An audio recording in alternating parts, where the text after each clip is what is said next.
X daughters, Ilyasah Shabazz, was 2 when he was assassinated in February 1965. Her memoir, Growing Up X, tells the story of her childhood as a middle-class African-American Muslim girl. During this hour and 20-minute event, you'll also hear from National Congress of Black Women President C. Dolores Tucker and Dick Gregory, author of Callous on My Soul.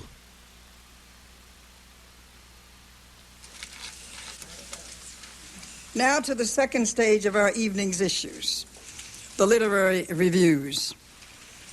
Believe me, great black men can never die.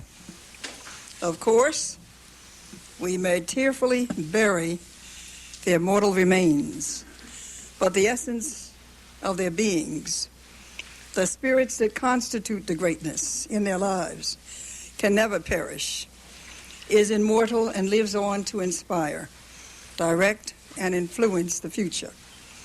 And so it is with a man named Malcolm, whose spirit lives on in the dynamic personality and dedicated social services of his widow, Betty Shabazz.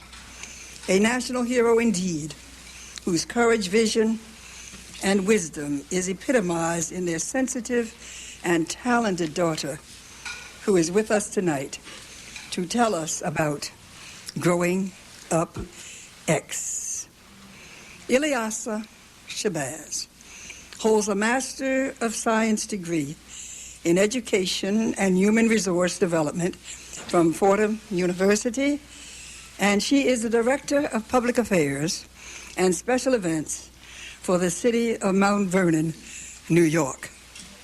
Please give a warm and loving reception to Ilyasah Shabazz.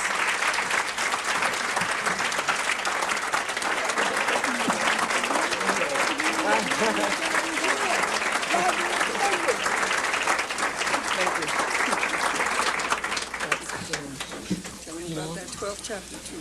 12th chapter.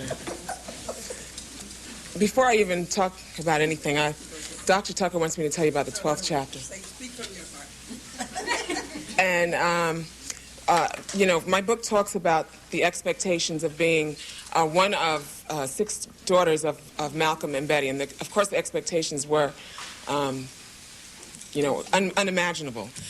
But, and so there were times when I went to speak and I had to sort of back out of it, slide out of a door, you know, whatever.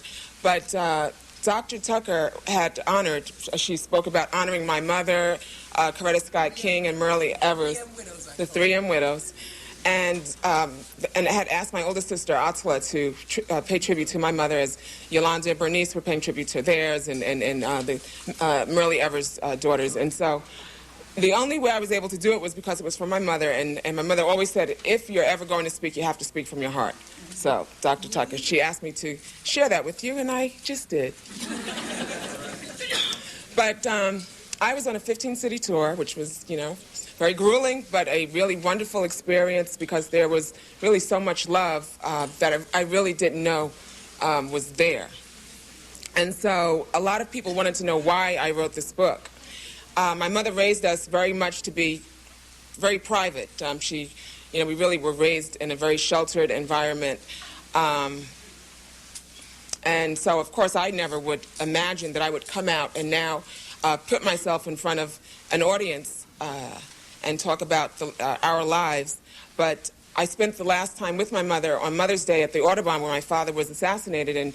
And you know, she was marveling on all the things that they had accomplished in refurbishing the Audubon, a beautiful mural depicted of my father's life.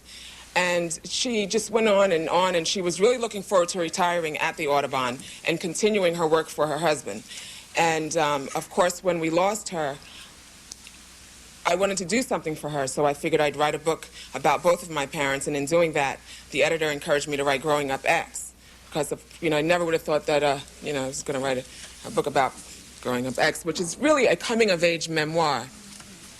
So I chose a few selections to read to you. God only knows how Mommy made it through those first weeks and months following my father's death. My father was not only her husband, he was the great love of her life. To have witnessed his violent death must have seen more than she could bear. To make matters worse, Mommy was now homeless. The firebombing and the Nation of Islam's eviction had taken care of that. She had little money. My father had always believed the nation would take care of his family should the need arise, and so he never sought to enrich himself, only the organization. He didn't even have life insurance because by the time he knew he needed it, no insurance company would touch him.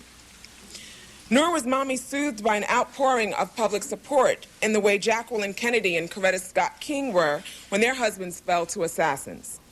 The major press considered my father a fire-breathing, white-hating maniac who'd been cut down by members of his own strange and subversive cult. Some considered his death poetic justice. And so, when I talk to young people about my father, and even adults, I talk about the compassionate Malcolm. He was 28 years old when the world learned about Malcolm X, and he was assassinated when he was 39 years old. And we don't think of Malcolm X in terms of being a young man, because usually during that time of our life, we're trying to figure out who we are, and not trying to solve not only the nation's problem, but an international problem of human justice. And so you had a very young man who was fighting for basic human rights here in America, yet traveled abroad in search of truth and justice so he can come back and he can help all of us who were being so badly oppressed. That looked like my sister back there, wow. And so, unfortunately, my mother, being a young woman, 28 years old, when her husband was assassinated, and having 4 girls and being pregnant with the twins, and our home being firebombed just a week prior, those are a lot of challenges for a young woman, now widowed, single parent, the climate of the 60s. And so my book turns out to be a tribute to her stamina, her determination, her perseverance, and it's something that she indeed passed on to her children. By the time I was 6 or 7, my mother had begun securing my father's legacy. She attended several public memorial services held for him. She granted select interviews with magazines such as Ebony and Essence to make sure his memory was kept alive and not distorted by either the government, which feared him, or the well-meaning but misguided groups that sought to manipulate his message for their own purposes. What you have to understand, she said once in a speech, is conditions for the African diaspora have not changed appreciably. A lot of very narrow-minded people say, by any means necessary was a violent statement. I say, anyone who says by any means necessary is a violent statement is violent themselves, because it's a comprehensive statement. This is my mother talking. If you write a proposal, they want to know about options. They want to know about variances. By any means necessary is not violent. It's comprehensive. It could be political, social, religious. Politics have always been violent. Slander is violent. The violence in a storm, uprooting trees, that's violence. My husband was not violent. He was born into a violent climate. His ancestors came over here from Africa at the bottom of slave ships. He didn't put himself there. So when you saw the emotional Malcolm, you saw his reaction to the violence that was being perpetrated against his people. Not against himself, not against his family, but against all of us. And so you had a young man who really contributed himself. He contributed so much of his time, he made the ultimate sacrifice for the benefit of us, for the benefit of our humanity.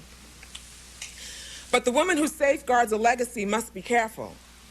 Keeping the flames can become a full-time job, can slowly squeeze out all other aspects of selfhood until there is very little left. Lord knows it would have been easy for my mother to curl up and die after my father was killed, but that's not the kind of person she was. It would have been easy, too, for her to simply crawl inside her widowhood and stay there to perform a kind of emotional sauté, throwing herself onto her husband's burning funeral pyre. It would have been easy for her to spend the rest of her life as Mrs. Malcolm X. But great men marry great women. And I know we know that.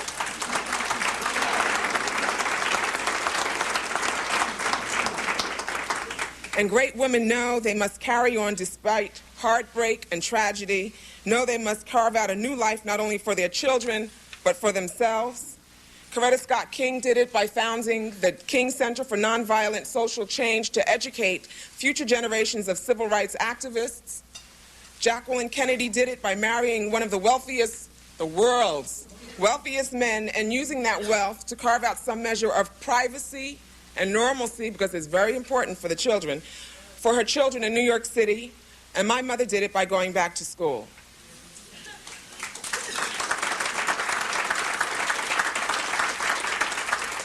So you have this young woman, she's 28 years old. She's got six girls. And I know that was a big, big challenge. Hi, Amy. Big, big challenge. 6 girls. 6 girls, my goodness. And very short, when my older sister Atala, say, was 12 years old, Kabila was 10 years old, Ilyasah was 8 years old, Gamila was 6 years old, and then there were 2 twins who were 5 years old. Okay? So that's a lot. And I mean, not only from my mother, but our housekeeper.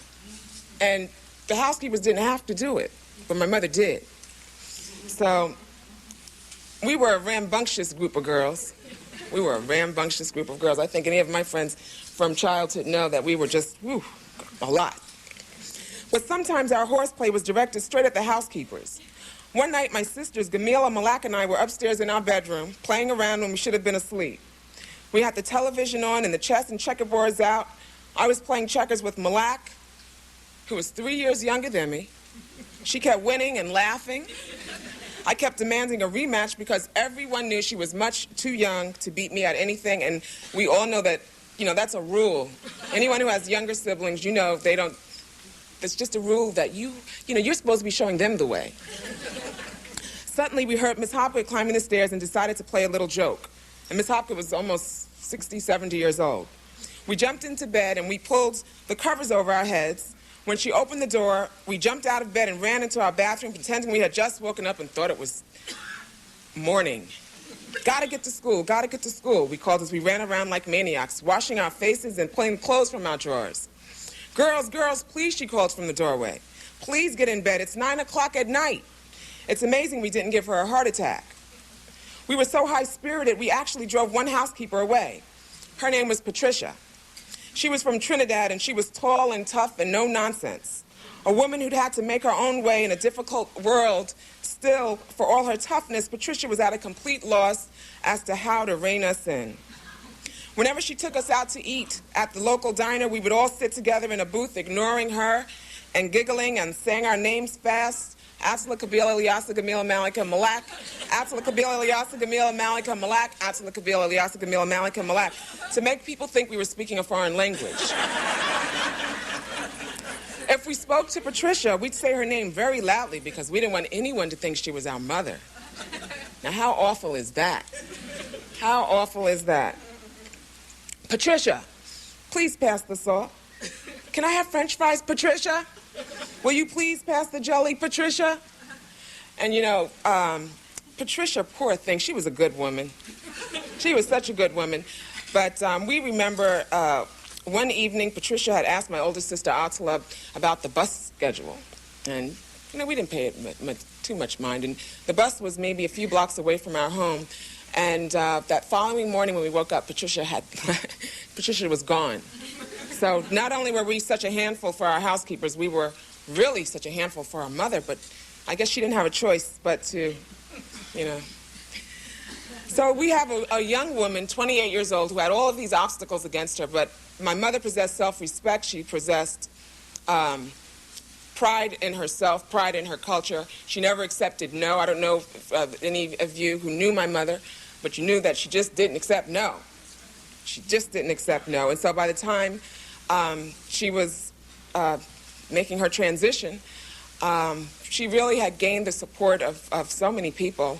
And, so many people came to know her just because of, the goodness of her heart. She, despite the bitterness, despite all of the tragedies that she had experienced, she didn't live a life of bitterness and despair. She didn't live a life as if she was a victim, but she continually gave, she continually worked, she just really worked too hard. And so my life also, in experiencing and encountering many obstacles, learning from my mother that you don't have to live a life of bitterness and despair, but, and understand that life is a choice. You can either live feeling sorry for yourself, feeling that you're a victim, feeling that, why me syndrome, or you can learn from those experiences, make you a wiser person,